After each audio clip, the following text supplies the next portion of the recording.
D అంటే D అన్నట్టే కౌంటర్లు ఇచ్చాడు మాజీ మంత్రి కేటీఆర్ సీఎం రేవంత్ రెడ్డికి. దమ్ముంటే సోమాజి కూడా ప్రెస్ క్లబ్ కాడికి రా, చూసుకుందాం, చర్చించుకుందాం అన్నాడు కదా. ఇక తను చెప్పిన టైంకు, తను ఇసిరిన ప్రతి సవాలుకు రేవంత్ రెడ్డి రాడనుకున్నాడో ఏమో. అప్పటికే వేయాల్సిన కౌంటర్లని ఇప్పుడు వేసిండు.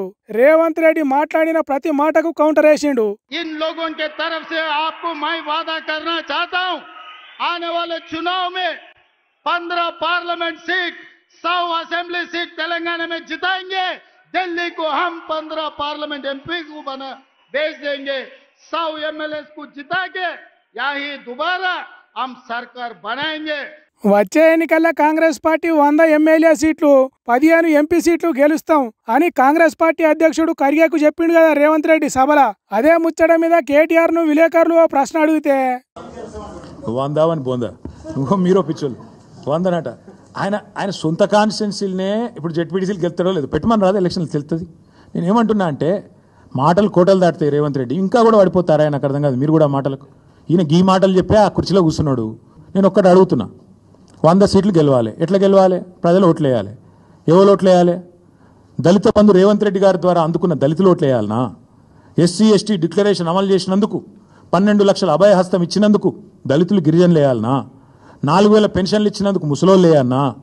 2 లక్షల ఉద్యోగాలు ఇచ్చినందుకు పిల్లలు వేయాలనా? లేకపోతే నువ్వు 2500 ఇస్తున్నందుకు మహిళలు వేయాలనా? ఎవడేయాలి నీకు ఓటు? లేకపోతే నువ్వు ఎగ్గొట్టినందుకు రైతు బంధు రైతులు వేయాలనా? ఎవడేయాలి? ఎందుకు వేయాలి? ఏ వర్గం సంతోషంగా ఉంది?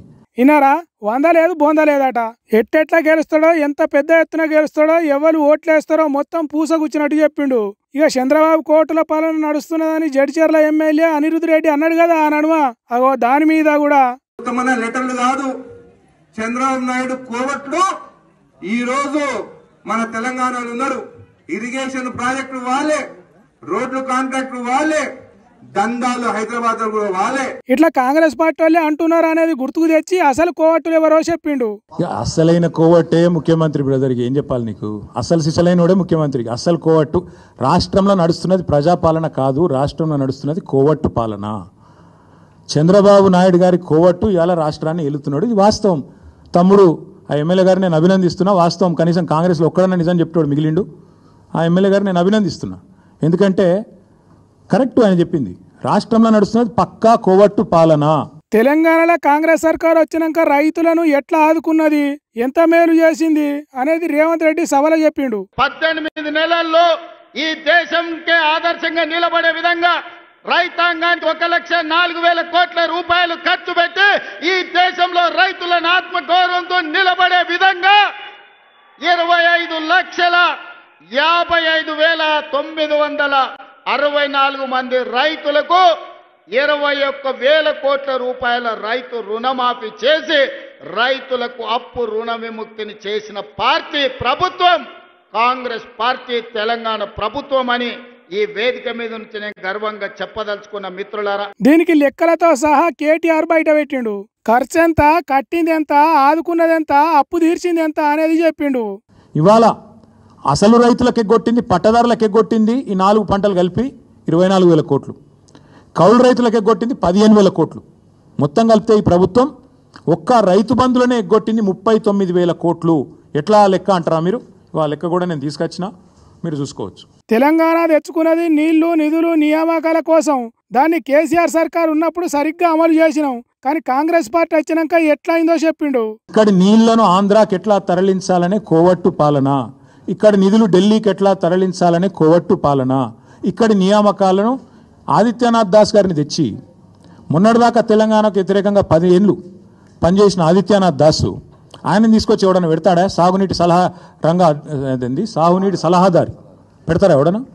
నిన్న మొన్నటిదాకా 10 ఏళ్ళు నీకు వ్యతిరేకంగా పనిచేసినోడట ఇవాళ వచ్చి న్యాయం చేస్తారట. నిధులు ఢిల్లీకి పోతున్నాయని ప్రెస్ మీట్ పెట్టి ఇట్లా కేటీఆర్ అన్నాడో లేదో. సీఎం రేవంత్ రెడ్డి 47వసారి ఢిల్లీకి పోతున్నాడు.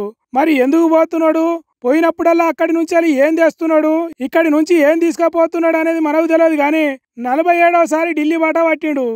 ఇట్లా సాగింది సీఎం రేవంత్ రెడ్డి స్పీచ్ కు కేటీఆర్ కౌంటరు. పోరి నీ ఊరు నడిబొడ్డులో చూసుకుందామా? టైం నువ్వు చెప్పినా సరే, నన్ను చెప్పమన్నా సరే, ఎప్పుడైనా సరే, ఎక్కడైనా సరే, ఒక్కడివే వస్తావో మంది మార్బలంతోనే వస్తావో చెప్పు, తేల్చుకుందాం అనే సినిమా డైలాగులో తిరిగానే నడుస్తున్నది తెలంగాణలో రాజకీయం.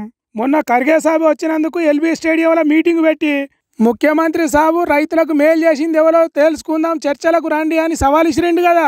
నేను సవాలు విసురుతున్నా, అది ఢిల్లీలో ఉండే మోడీ అయినా సరే, గల్లీలో ఉండే కేడీ అయినా సరే, చర్చ పెడతాం. పార్లమెంటులోనా అసెంబ్లీలోనా రైతు రాజ్యం ఎవరు తెచ్చిండ్రు, రైతులకు అండగా నిలబడ్డది ఎవరో తేల్చుకుందాం. రాండి చర్చలకు.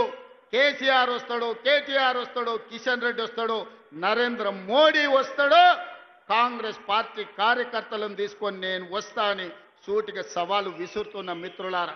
ఇట్లా సీఎం రేవంత్ రెడ్డి సవాల్ ఇసురుతోని మోడీ కిషన్ రెడ్డిలు సపోర్ట్ చేయలేదు కానీ అందరికంటే ముందుగా BRS working president KTR react అయ్యిండు. సోమాజిగూడలో ప్రెస్ క్లబ్లో 11 గంటలకు 8 తారీఖు నాడు నేను రెడీగా ఉంటా. నువ్వు వస్తావా రావా నీ ఇష్టం, నువ్వే ఛాలెంజ్ ఇసిరినావు, రావాలని కోరుతున్నా. వస్తే సంతోషం, మీడియా ముందే చర్చిద్దాం, నీళ్ళకు నీళ్లు పాలకు పాలు. చలో తేల్చుకుందాంరా, నీ ప్రతాపమో నా ప్రతాపమో అన్నట్టు మీ ప్రభుత్వం మా ప్రభుత్వం అక్కనే తేలిపోతుంది రా అంటున్నాడు కేటీఆర్.